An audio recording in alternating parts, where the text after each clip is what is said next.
So my name's Steve Gates. I am the head of global design for Citibank. And I'm Scott Morrison, and I have two businesses. One's called The Boom, one's called ThinkSprint. But the heart of everything I love doing, and the thing I'm most passionate about, is how do you get creative teams together to create brilliant stuff, and how do you inspire people, whether they're internal or whether they're external, right, to really problem solve in really different and interesting ways. Yeah, and I think it's interesting. I grew up with a dad that was a creative director. Oh, right. I learned typography on like a 700-pound cast iron letterpress. So I think, Wow. So I think some people would say like they're born to be designers. I actually was. I've been a paid designer since I was 12. So it's been interesting for me. I've spent about equal parts of my time in the ad agency side as well as the client side. Never thought that I'd end up be the guy who ended up working at a bank. But I think it's like if you ever want a place that you think you can change the world and a place that desperately needs creativity, go work at a bank. Go work at a bank. Yeah. Our kind of careers mirror a little bit in that respect, because not that I work at a bank now, but I spent equally my first part of my career was in ad agencies, and the beauty of ad agencies for me, especially at the time, was kind of early 90s, was the level of creativity was just, it was a time when everyone was pretty fearless, because right. I think now, I mean, you can be more creative now than ever before, but that's because there's always a new channel.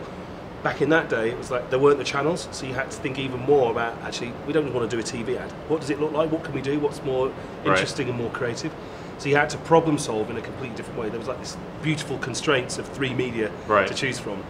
And then I flipped. I stayed in advertising for a while, and then I thought, actually, this is all great, the strategy and the creativity, but what does it look like to be on the client side of the business? Right. So I went over to client side, and the thing for me was I always wanted to work for businesses that I knew at their heart were really creative problem solving, and I talk a lot in leadership about positive disruption. When you're a good creative leader, you're just creating positive disruption for people, and that's the environment in which they work.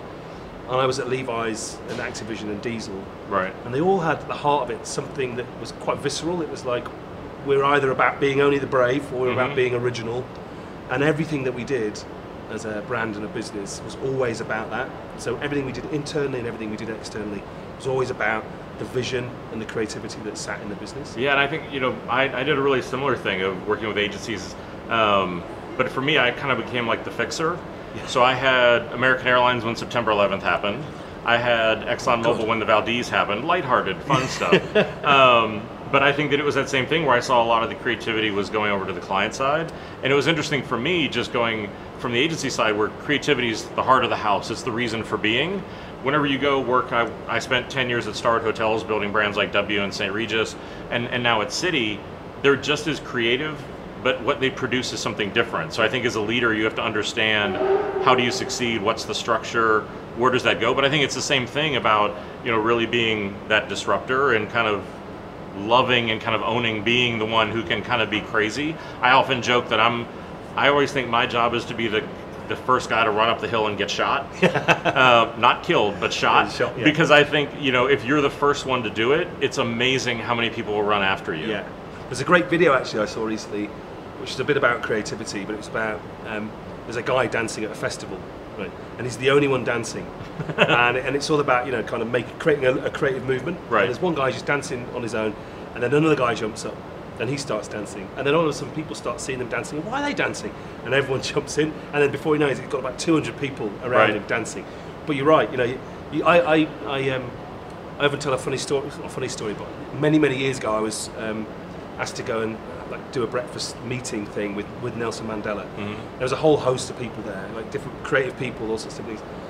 And this wonderful thing happened, and it's really what I think creative leadership is about, just like you're saying, the first man to run up the hill.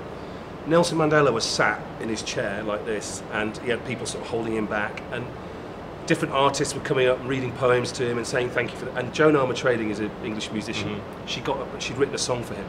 And she got up and started playing the song, and the band started playing. And Nelson Mandela just stood up, walked across the stage and started dancing in front of everybody. And everybody, every single person in the room got up and danced with him and crying and cheering and everything else. And I kind of think that's like creative leadership. It's like, and I call it the dance like Mandela moment, because once somebody sees you doing it and you're willing to do it, then everyone else starts going, yeah, we can actually do this. Well, and I think that's a big, I think that for me, that was probably one of the hardest lessons I've had to learn for leadership and for creativity is and I always describe it as kind of like embracing your crazy. Yeah. Because I think for a long time, I really felt like I was different. The standards I had were different. Because I think everybody thinks that like if you're a leader and you want to do something different, everybody's going to throw you a parade. Yeah. They're not. You're asking them to do something very, very different, which makes them very uncomfortable. And so I think, like, I mean, for me, it was really a lesson that I really kind of took to heart, to the place where, so like Apple famously had the Think Different commercial that starts with "Here's the crazy ones." Yeah. So like I actually have "Here's the crazy ones" tattooed on my arm, and I always say like some days it's a reminder and some days it's an affirmation. Yeah. But I think, you know, because that was always the thing, is like, you know, a leader has to be part lighthouse to show you the way, part punching bag to protect the team, and part lightning bolt to just spark things. Yeah, but I think that's always the thing, is being the one who, I always like, the best description I ever could come up with is you have to be the most confident, uncertain person. That's very true. That's a brilliant analogy. Yeah, because I just think that's what it takes, is to be the first person to dance. Yeah, completely, absolutely right. And you've worked at loads of creative businesses and worked with loads of creative people. Yeah, and I think I've been really lucky over the years to have worked with a lot of really great clients. I've worked with Apple a lot, and a lot of those things, and I think that's the thing that you see is, you know, the teams that are empowered to find their solutions, the leaders that understand that the way that I have an idea and the way that you have an idea are very different. Yeah. And if all I want you to do is to think like me, the work's not going to be any good. Yeah. So how do I create a culture that recognizes that everybody's process is different, and that the way they connect those dots is different, but then also how does that culture encourage it and build leaders out of that and celebrate it? Because I think that's the thing that people never get about companies like Apple. It's not the products, it's the people and the culture and the way that they encourage everybody to do their work. Absolutely right. There's two things I do a lot of coaching with CEOs and businesses, and there's a whole sort of range of behaviours that I sort of coach them on to think about how to get the best out of your environment. And there's two things, excuse me, one of which I've talked about today, and one of them is radical collaboration.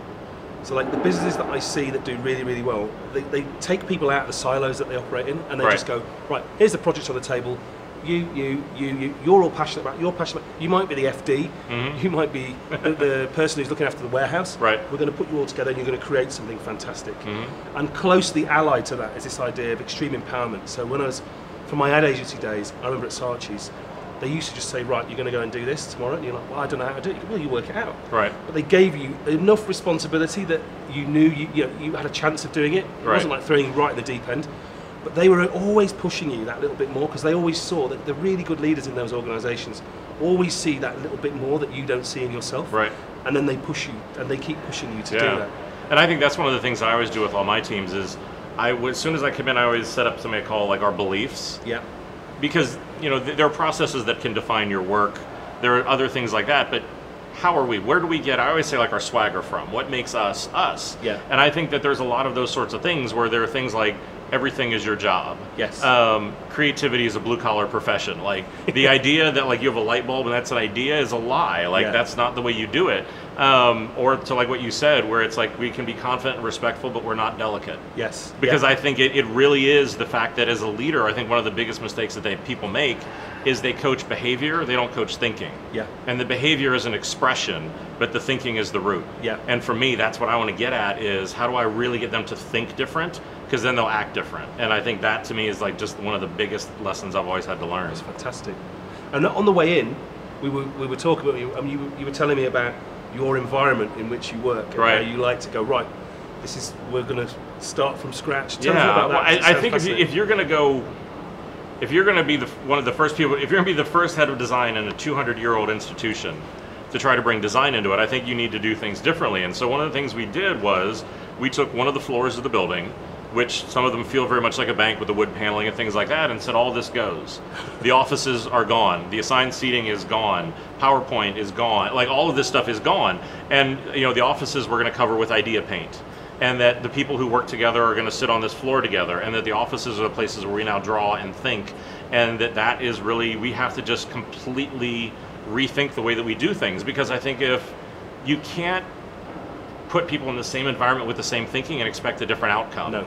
So I think that was a big thing for me, was to make it feel different, make it look different. I have people, they'll see me in the elevator and they'll be in their Brooks Brothers suit and they look at me dressed like this and they're always like, you work on 10, don't you? And it's like, you're damn right. Yeah, that's right. Yeah. And don't you wish you did too? Yep. Yeah.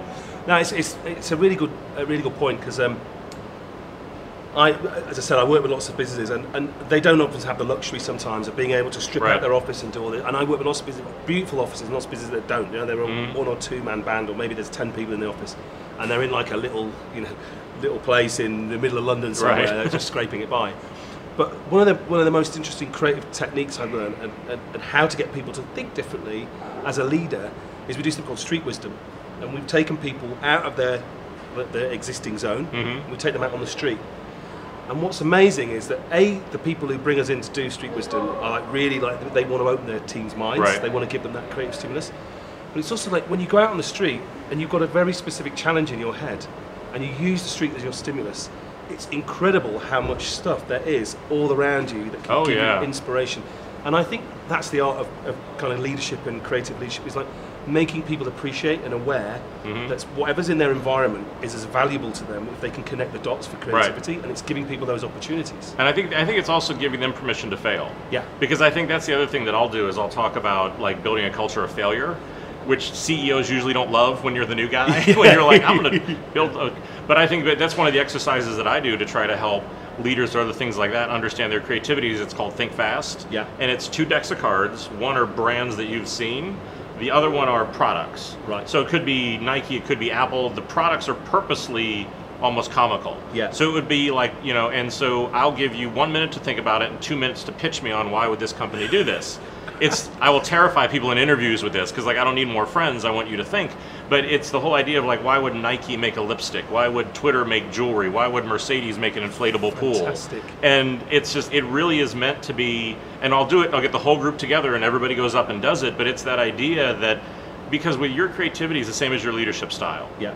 They'll write self-help books till the world ends. Yeah. Because how you connect the dots in creativity in the same way how you connect the dots in leadership are totally different. They're totally up to you. And I think, but that's the hard part of leadership, because you have to be a complete insider, know your team, and a complete outsider to be able to get that perspective at the exact same time. Yeah. And it's teaching people to be able to kind of help connect those dots that makes that possible. It's quite funny. When I've spoken a lot about fear of failure and creating culture to fail, there's still quite a bit of resistance in a lot of businesses about that. Oh yeah. And what I've done is started to reframe it a little bit. So instead of calling it like a culture of failure or ability to fail, we talk about a learning culture. So it's like literally everything you're doing is you're gonna take a hypothesis, you're gonna test it, you're gonna validate it, and if it validates, great, good, off you go. If it doesn't, no problem. Yep. But the fact is, what you're trying to get people to do is break the mold in thinking and go, right, this could be something interesting, and let's play we do the exact same thing. Every Thursday we test. Yeah. We bring in consumers in every single Thursday, because again, if you're going to talk about leadership, if you're going to talk about design, it's subjective. Yeah. What's not is how people react to it. Exactly. So every single Thursday, whatever we're doing, we're going to put it in front of people and we're going to test to try to help, be able to really keep moving and to keep like our customer at the center of the experience. Fantastic.